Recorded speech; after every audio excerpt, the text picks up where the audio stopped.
Well, good morning, Niagara. You're tuned into Car Connection, where the coffee's hot, the tools are ready, and the talk is always tuned up. I'm your host, Dial Motormouth Jenkins, coming to you straight from the Car Connection workshop, where we mix a little humor, a little know how, and a whole lot of horsepower. Here, it's not just about fixing cars, it's about keeping you rolling, saving you money, and giving you the confidence to understand what's under that hood. From the classics to the commuters, the weird noises to the what the heck moments, we've got you covered. So grab your cup of joe, sit back, join the crew, because this is the Car Connection Workshop, your good morning pit stop for stories, smarts, a few good laughs. And I'm Niall Motormouth Jenkins, and we're shifting into drive right here in the Car Connection Workshop. Well, today's topic, without any further ado, just let you know I am a licensed and certified auto technician. I hold my license for light truck and passenger vehicles as well as heavy trucks, highway trucks, and coaches. So I have what we call a 310T for trucks and coaches and diesels, and a 310S, which is for light truck and passenger vehicles. So I have 40 plus years experience, probably beyond 44. No, I'm not as old as dirt, but maybe as old as a worm. I don't know. So today we're going to be talking about what I call 3-season tires, but for the sake of this conversation with you, I'll call them all-season tires. But I really wish that they would remove that designation, because after my conversation with you today, might just change your mind. And I hope that it does, because it's all about safety. It's all about being on the roadways safe, that you are in control of the vehicle and the vehicle's not in control of you. So I hope you got a nice hot cup of joe, because here's the thing. All season tires in a Canadian winter? Really? That's like wearing flip-flops in a blizzard. Get proper winter tires, unless you want to star in your own skating routine entitled Sideways Through an Intersection. Yeah, not funny. I, too, have had my spin-outs, and I'll share just one of my spin-outs before I realized and came to that mindset, you know what? Winter tires are a thing, and they'll save your life, and perhaps the life of someone else, because what you don't want to do is cause an accident that's affecting somebody else's life as well. Mind you, if you decide to run all season tires on ice and snow, that is your decision to make. But here's another thing to consider. You're putting others at risk, because you're not in control of your car. The car is in control of you. So let's jive right into this. Well, many years ago, I still have the little pickup truck, a little short box Toyota four-wheel drive named Mo, short for Mojave. He's only one of 500 ever created on the planet, four-wheel drive. I was running Goodyear Wranglers, M&S, mud and snow. That's what the M and S stand for. And here's what the problem was. I was working in the west end of Hamilton. I was living in a little town called Bismarck, and I had a fair drive on 20 Highway, and you can look that up on Google Maps. And that highway is a secondary highway, but it's wide open to snow blowing and drifting. So anyways, I head out for work. I was just outside the outskirts of Hamilton, on the Hamilton, I call it the Hamilton Mountain, and I was heading for West 5th to take the mountain downtown to get to Frid Street, because I worked on Frid Street, which was where the old Spectator building was. So a little bit of history there for you. And I'm driving along. I've got it in four-wheel drive high, and now I'm telling you the story from the person that I didn't hit with my little pickup truck, and I didn't hit the telephone pole that I didn't even see. And so he said, "You were doing well. You hit a drift, and your truck came out of the drift and went totally sideways and began to spin around 360 degrees. And he said, after the second spin, you weren't doing too bad. The truck was starting to slow down, but with a momentum on the black ice, put you into another spin, and I held the traffic back behind me to give you the room you needed to continue whatever it was that was going to happen. And lo and behold, your truck came out of the last 360 and slid off to the side of the road and parked ever so gently beside that great big telephone pole you saw in your driver's window once your truck stopped. That was the moment I decided these M and S Goodyear Wranglers, I still like them today, but they don't work in snow and black ice. When the roadways are covered in slickery patches, they go as hard as a hockey puck. They're not designed to be a winter tire, truly. So let's jump right into it. I shared that to let you know that, you know what, it's happened to me where I wasn't sure, do I need to dive into expenses of winter tires or not? That moment was my decision-making moment that I was never going to drive a vehicle in the winter without winter tires. So let's break down, pull over and park, pull the handbrake, and I'm going to break down for you what makes up an all-season tire. And I'm only going to say all season just for the sake of beating 3-season tires to death with a frozen hot dog. Yeah, or a piece of bacon.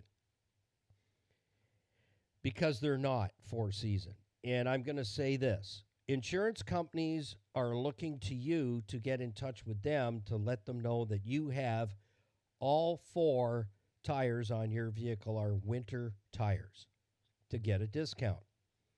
If you call in and say, I have my all-season tires on, you're not going to get a discount from your insurance company. Why is that? Because those tires are not recognized by the insurance companies of Canada as being a qualified winter tire. Ding, ding, ding. So let's dig into this. First and foremost, let's talk about the rubber compound. The rubber compound of an all-season tire, quote, 3-season, spring, summer, fall. That's what they're good for. Wet, wetter, dry, hot, cool. Not freezing temperatures. So spring, summer, fall. That's what they're designed for. That's what the rubber compound is designed for, is to grip the road over 40 degrees Fahrenheit. Now, I'm not using the metric system. I believe it to be a tool of the devil, okay? So how do we fix that in order for that rubber compound that makes up the all-season tires to actually morph into a winter tire? The rubber needs to stay pliable at 40 degrees and below. So when we hit 0, which is 32 degrees Fahrenheit, we need that rubber compound to stay pliable. Here's what happens to the all-season tire. At 40 degrees Fahrenheit, because of the chemical composition that makes up the rubber compound for an all-season tire, at 40 degrees Fahrenheit, that tire becomes as hard as a hockey puck. Now you've lost your gripability on the road surface. Not good. Strike one. That's a huge one. So just imagine at 40 Fahrenheit, your all-season tire goes hard as a rock. You've lost a majority of your gripability on the road surface. Let's take that temperature down to 0, 32 Fahrenheit, freezing temperature. You have nothing, no grip whatsoever. So if you hit an icy patch, a lightly icy patch, a frosted over patch, or an overpass, you're gone. right up into the wall. That's where you're going. That car's just you're going to get in that corner. And if you watch NASCAR, when a tire cuts down and they're on a turn, where does the car go? Up into the wall. That's exactly what happened to my neighbor's car, and I'll tell you about that in just a few moments. Well, the other strike against an all-season tire is the tread design. The tread design on an all-season tire does not have enough siping. Those are bands cut out on the sidewall, on the edge of the tire, close to the sidewalls, inboard and outboard, all the way around. They look like grooves. Those are called sipes.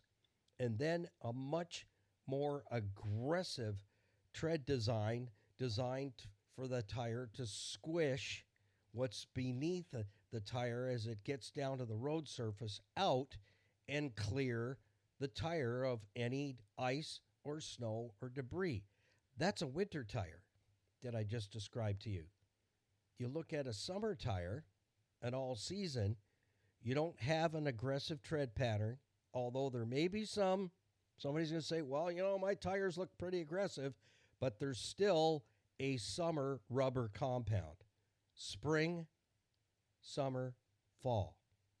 40 degrees. They're good to 40 degrees Fahrenheit. After that, they turn into big hockey pucks. So a winter tire has a very aggressive tread design on the sidewalls, lots of siping, lots of deep treads with cuts to grip the road surface, whereas your all seasons, it's more of a laid back kind of thing. It's that time of year where we need to change from our summer shoes to our winter boots. And our tires are no different.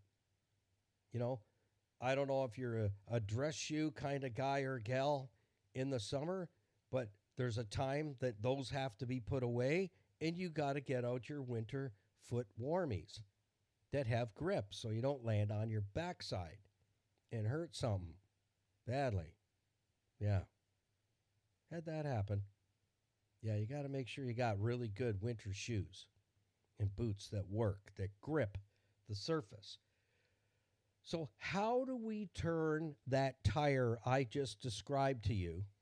And I'm going to share one more aspect of that all-season tire. When I'm driving in the winter on the highways and byways, car goes past me, we're into some kind of winter event and an accumulation. In other words, snows are coming down, the roadways are snow-covered, a vehicle goes past me, and what I see is nice powder-coated donuts on their car. Yeah. The snow is not discharging from the treaded surface of the tire. So that, you know what that means to me when I see that? That fella or fellette does not have winter tires on. I'm backing off on the gas pedal, give them lots of room because they went past me like I was standing still.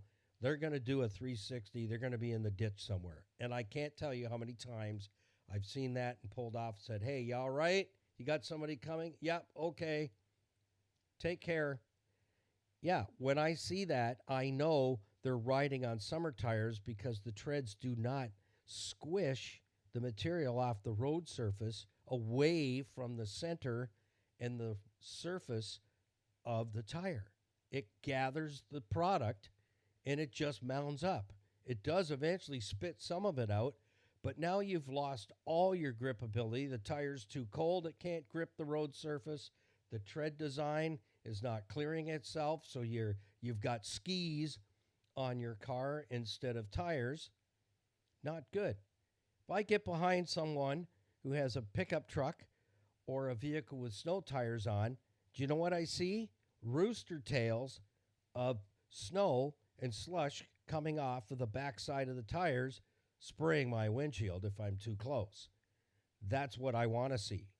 And when people get behind my '07 FJ Cruiser with my winter tires on, they're monsters, the tires that I have on there, 17-inch snow tire monsters.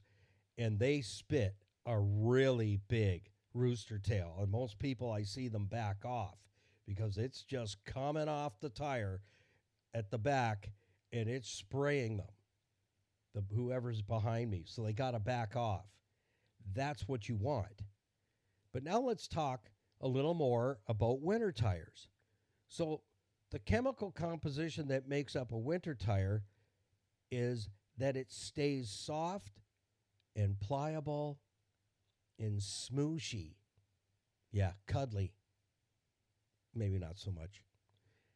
It stays soft and pliable so that it can get down through the icy, slushy, snowy road surface to make contact with the surface of the road below.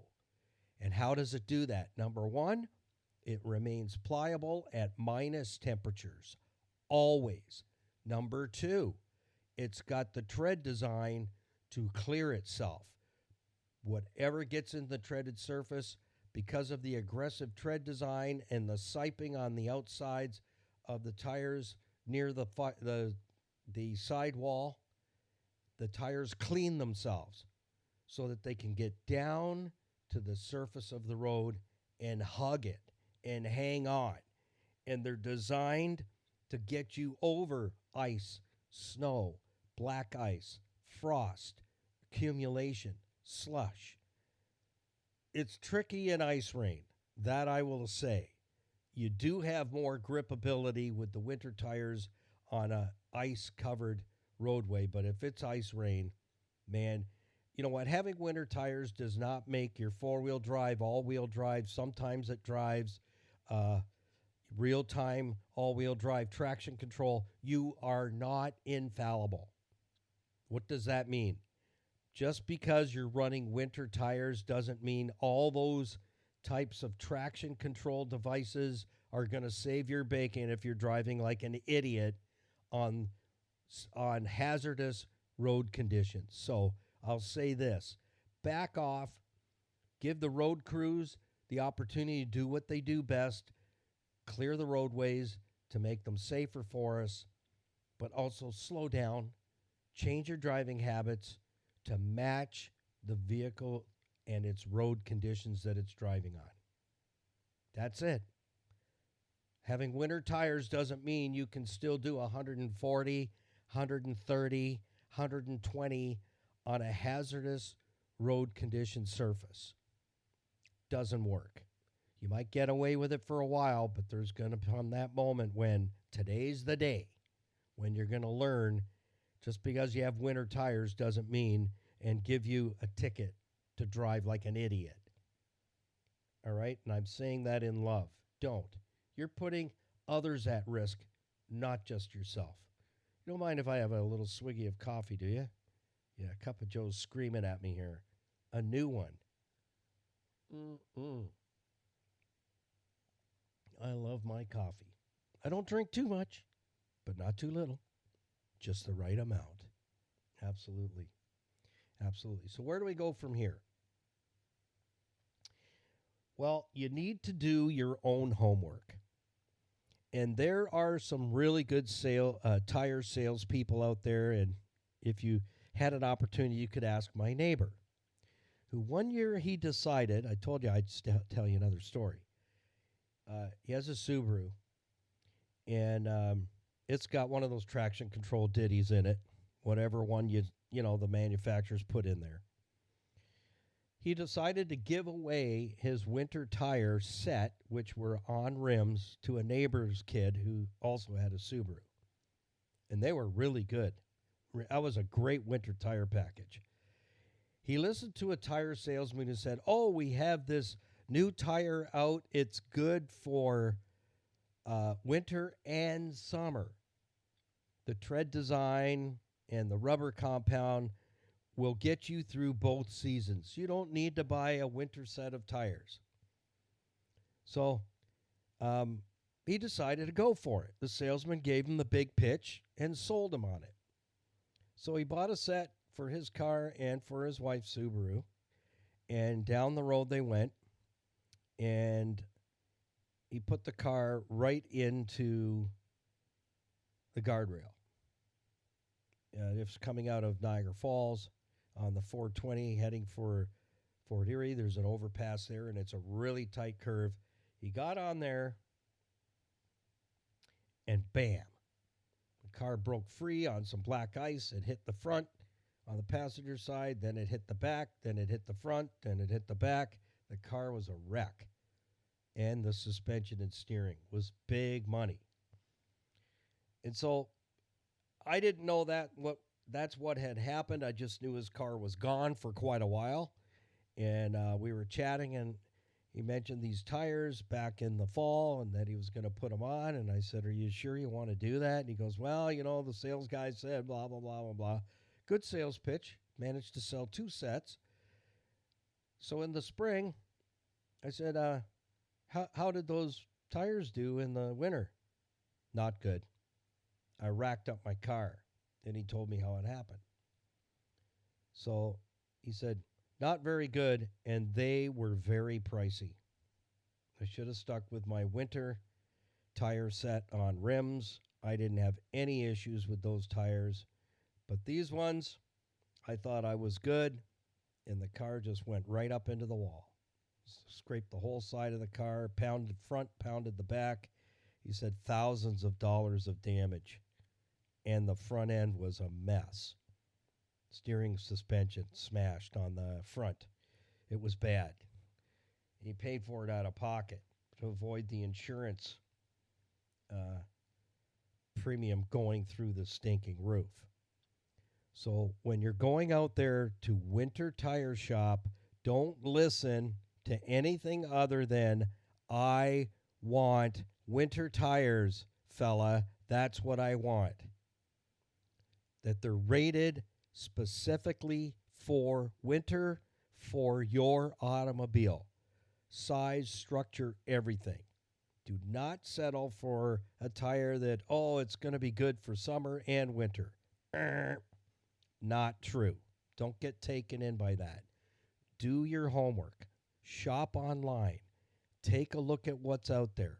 Look at the pricing and be careful. Buy a quality set of winter tires and steel wheels to put those tires on, and put your good tires and rims away for the summer. Because you know what? The winter road salt and salt brine doesn't care what your tires are on. They're going to eat the rims away no matter what. I clean them every year, and I wire brush them and paint them back up. But I'll tell you, by the time springtime comes, that road brine, that salt, liquid salt, is absolutely wicked on steel rims. And if they're alloy rims, you don't want to spoil your summer alloys, because that liquid salt brine is wickedly corrosive, and it makes a mess, absolute mess, out of aluminum wheels, your alloy rims. And I'll post a pic. We've already done a video for that on our YouTube channel. So just before I wrap up here, if you have any questions and you want to connect with me, you can email me through our website, carconnectionbusinessnetwork.com. For short, it's ccbusnet.com. That's the shortest URL I could gather. We've been on the air with our radio broadcast, heading into our 31st year. Car Connection, Saturday mornings at 7 a.m., and then we do a program called Dashboard at 2 p.m. in the afternoon on the same network. You can find all those details on our website at carconnectionbusinessnetwork.com. There's a website form there. You can shoot me an email, and it comes right into my inbox. If you got questions, I'd love to hear from you. You all can also go to our YouTube channel, Niall Motormouth Jenkins. We have well over 112 videos up there where you've learned 5 things every single time. So whether you know a little bit about cars or absolutely nothing, ladies and gentlemen, you'll learn what the component is, where it is, how it works, how it breaks, and is there anything you could have learned or known to prevent that damage from happening and costing you money in parts and labor. The other 4 things you will learn is there's 4 quadrants to a repair order. The concerns, so what's going on, diagnosing and getting to the cause, and then moving towards the correction, so replacing the failed component, and lastly, the road test that confirms the repair was a good one. So you learn all those things through our YouTube videos. They're learning videos so that you can see exactly what I'm doing, and I explain it out in layman's terms and have fun with you as well. We have some laughs. So like, share, comment your thoughts below on our videos, and subscribe. And if you don't watch the videos, it doesn't help us reach bigger audiences either. So for all your online influencers on YouTube that you love, be sure to do that. Like, share, comment, subscribe, watch the videos, and ring that notification bell so that you know and get notified when new videos and live streaming goes up. You can also find us on Facebook, Niall Motormouth Jenkins. Like and follow us there, and that's where you'll see reels and videos you will not see anywhere else. And you can also find us locally on what I call a fantastic website for the local businesses where my pops lives, Stevensvilleontheweb.ca. Click on the businesses button. You'll find Car Connection. You can also send me an email through that profile page, and there you will see videos on bloopers and outtakes of shooting our YouTube channel. You can also get Car Connection merchandise from our website at carconnectionbusinessnetwork.com. We have 6 items there available for you. Pick your color, pick your size, and order it. Drop it in your shopping cart. Pay for it safely online. It gets mailed directly to your door. Actually, I believe they're couriering things out. All the items we have, including winter hats, designed for winter. Suppose you could wear them in a cooler fall season, too. You pick your color and order it, and it gets shipped directly to you. All items are $5 above cost, so that Skippy and I, my videographer, you can keep us in donuts, coffee, and help support our YouTube channel all at the same time. So when you get to our homepage at carconnectionbusinessnetwork.com, top right-hand corner, you'll see the icon for YouTube, Facebook, and our merchandise store. So thanks for listening. We'll see you in the next one. What are we going to be talking about next? I don't know, but you're probably going to get something from it for sure. And it'll be some kind of winter-related maintenance or service that will help you save time, money, and a few bloodied knuckles. So thanks for joining me today, Niall Motormouth Jenkins.